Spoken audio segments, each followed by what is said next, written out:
میں اکثر دیکھتا ہوں رمضان میں عبادت کم کرتے چولہے میں زیادہ رہتی عورتاں. اس کے قصوروار تھوڑے جینٹس بھی ہے, نئے نئے فرمائشاں کرتے, بیگم ذرا دہی بڑے بناؤ, بیگم آج ذرا مرچیاں تل دو, بیگم آج ذرا دال ابال دو, بیگم آج ذرا جو ہے حلیم بنا دو, بیگم آج کوفتے بناؤ, کٹلیز بناؤ, شکمپور بناؤ. روزہ رہا تو ایسا دکھتا پٹھا جو ہے 3 مہینے سے بھوکا ہے, روزہ کھولتے ہی تیسرے حکم تک کھاتا. جتنا رمضان میں ویٹ کم ہونا, بیٹوں کا ویٹ بڑھ جا رہا رمضان شریف کے اندر, تیسرے حکم تک کھا رہے ہیں. اور پورا ڈال دیتے بیچاریوں کے اوپر, وہ روزے میں رہ کے دال گھوٹنیاں لے کے حلیمہ گھوٹ لیتے بیٹھو, تو کوتمیرہ کاٹ لیتے بیٹھو, افطاریاں بنا لیتے بیٹھو, اور پھر مدد بھی نہیں کرتے. جینٹس مدد بھی نہیں کرتے بیٹھے, لاتے افطاری ان کے ہاتھ میں دے دیتے, لارے ترکاری ان کے ہاتھ میں دے دیتے. خواہشاں دیوان خانوں میں بیٹھ کے سسرے کی الگ, شوہر کی الگ, دیور کی الگ, بیٹوں کی الگ, بارے دیکھنے کا تماشا. تو میری بہنوں سے میری خواہش ہے اللہ کے واسطے, آپ چلوں کے رمضانی مت بنیے, آپ عبادت گزار مسلمان بن جائیے, تاکہ ہماری مائیں اور بہنیں بھی ماہ رمضان میں خوب عبادت کرنا, کثرت سے روزہ بھی رکھنا, کثرت سے قرآن کی تلاوت بھی کرنا, کثرت سے جو ہے تسبیح اور ذکر بھی کرنا, پھر نماز تراویح کا بھی اہتمام کرنا. کئی عورتیں اماں تھک گئی رے بابا, روزہ کھول کے کئی عورتوں کو دیکھتا ہوں میں, وہ مصلی پہ سو جاتی ہیں. ان لوگاں کیا ہوا جی آپ ایسا سو گئے؟ ارے نہیں رے بابا تھک گئی, میں روزہ کھول کے تھک گئی. کیونکہ بیچاری صبح سحری سے کام کر رہی, 2 بجے رات کو اٹھ جاتے, بعض عورتیں 3 بجے رات کو اٹھ جاتے, پکانا ہے, نہیں پکائے تو ساس کے باتیں الگ, سسرے کا غر الگ, شوہر کا الگ. ارے باپ رے باپ, سب سے بڑا ٹف رمضان جو ہے عورتوں کے اوپر گزرتا. تو اسی لیے میں ہماری ماں اور بہنوں سے خواہش کر رہا ہوں, یہ پٹھوں کی چکر میں آ کے آپ اپنا رمضان خراب مت کر لیجئے. آپ جو ہے اللہ کی طرف توجہ کیجئے, عبادت کیجئے, تلاوت کیجئے.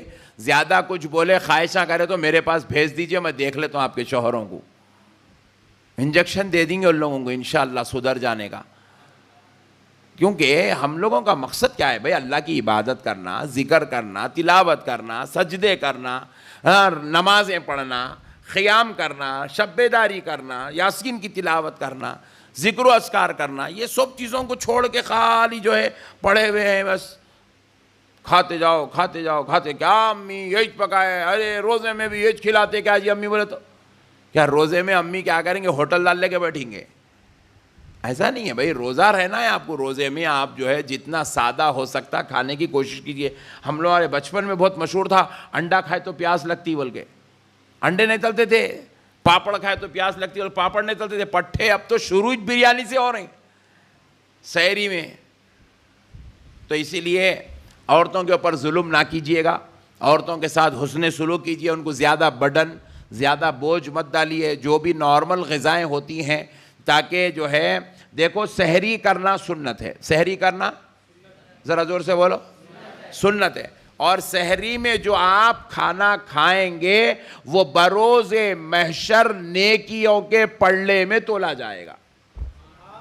آپ کا کھانا بروز محشر نیکیوں کے پلڑے میں تولا جائے گا. سحری کا کھانا اتنا بابرکت عمل ہے سحری کرنا, لیکن سحری کا کھانا نیکیوں کے پلڑے میں تولا جائے گا بولے تو اس کا مطلب یہ نہیں ہے ڈال کے کھاتے جا رہے ہیں کھاتے جا رہے ہیں کھاتے جا رہے ہیں 3 بجے تک ڈکاری نہیں آ رہی دن میں.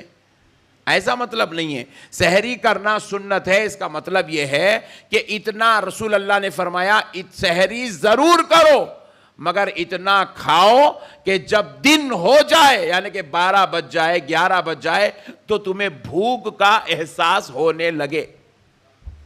کس کا احساس ہونے لگے؟ بھوک کا احساس ہونا. کیوں ہونا بھوک کا احساس؟ جتنی بھوک لگتی جائیں گی اتنا ثواب میں اضافہ ہوتا چلا جائے گا. روزے میں بھوک لگنا, روزہ لگنا, صورت اتر جانا, پیٹ کو لگ جانا, حالت نڈھال ہو جانا, آپ اس کو برا مت سمجھیے, اس کو کمزوری مت سمجھیے. ارے پھر یہ 2-4 افطاری میں بیٹھ کے تربوز موز جام دیتے کہ پھر رائٹ ہو جاتی ہے, اپن ٹینشن لینے کی ضرورت نہیں ہے. مگر روزے میں بھوک لگنا, آدمی کو, عورت کو, مرد کو, بچوں کو, بوڑھوں کو, جوانوں کو بھوک لگنا, پیٹ چھوٹا ہو جانا, صورت اتر جانا, زبان پوری جو ہے سوکھ جانا, حلق میں پیاس کی وجہ سے جو ہے ایسا آواز نہیں نکلنا, یہ جب ایسا ہوں گا تو اس سے آپ کو ثواب بہت زیادہ ملیں گا. کیا ہوئیں گا آپ کو ثواب؟ زور سے بولیے، بہت زیادہ ثواب ملیں گا. تو اسی لیے سحری کرنا سنت ہے، مگر کھانا کم کھانا بھی سنت ہے.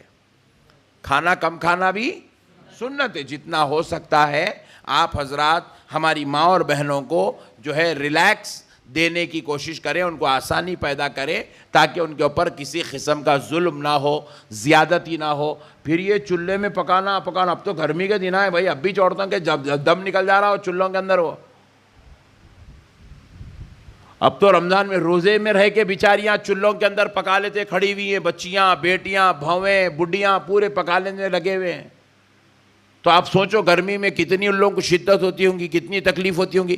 لہٰذا اس تکلیف کا لحاظ رکھنا بھی ہمارا فرض ہے، ہمارے اوپر واجب ہے. ہم ایک انسان ہونے کے ناطے ان کی تکلیف کو ملحوظ رکھتے ہوئے زندگی گزارنے کی کوشش کریں. اب آئیے اس کے علاوہ میں آپ کو ایک اور اچھی بات عرض کر دیتا ہوں کہ دیکھیے 2 وقت ایسے ہوتے ہیں، ماں اور بہنوں ذرا غور سے سماعت فرمائیں. 2 وقت ایسے ہوتے ہیں جس میں بندے کی دعا قبول ہوتی ہے رمضان شریف میں. اور بعض روایات میں آیا 3 وقت ایسے ہوتے ہیں جس میں بندے کی دعا ماہ رمضان شریف میں قبول ہوتی ہے. فرمایا گیا پہلا وقت کون سا؟ سحری کا وقت. پہلا وقت کون سا؟ زور سے بولیے. سحری کرنے کے بعد کئی لوگ ٹی ویاں لگا لے کے بیٹھ جاتے، کئی لوگ جو ہے باہر ٹہلنے نکل جاتے، کئی لوگ فونوں پہ لگ جاتے. ارے کیا اٹھے نہیں اٹھے، ہاں کیا کھائے کیا پکائے. اے لوگ مت شروع ہو گئے، فونوں پہ لگ گئے، محبت کی داستان بیان کرنا شروع کر دیتے ہیں، غم کے کہانیاں بیان کرنا شروع، خیر خیریت پوچھنا شروع کرتے ہیں. اور بعض پٹھے تو ایسے ہیں سحری کرتے کہ جاتے بستر پہ سو جاتے، خراٹے مارنا شروع کرتے، فجر کی نماز غائب. نعوذ باللہ من ذالک. رمضان شریف میں نماز چھوڑنا اس دنیا میں سب سے بڑا گناہ اگر کچھ ہے تو رمضان شریف میں نماز چھوڑنا یہ سب سے بڑا گناہ ہے. یہ سب سے بڑا گناہ ہے. اس زمین پر اس سے بڑا گناہ کچھ بھی نہیں ہے. رمضان شریف میں نماز چھوڑنا اس سے بڑا گناہ اس زمین کے اوپر کچھ بھی نہیں ہے. تو انشاءاللہ رمضان شریف میں نماز کی پابندی کریں گے، انشاءاللہ. تو پہلی دعا کون سی ہے جو قبول ہوتی ہے؟ سحری کی دعا. پھر اس کے بعد فرمایا گیا دوسری دعا افطار کی دعا ہے. کون سی دعا ہے؟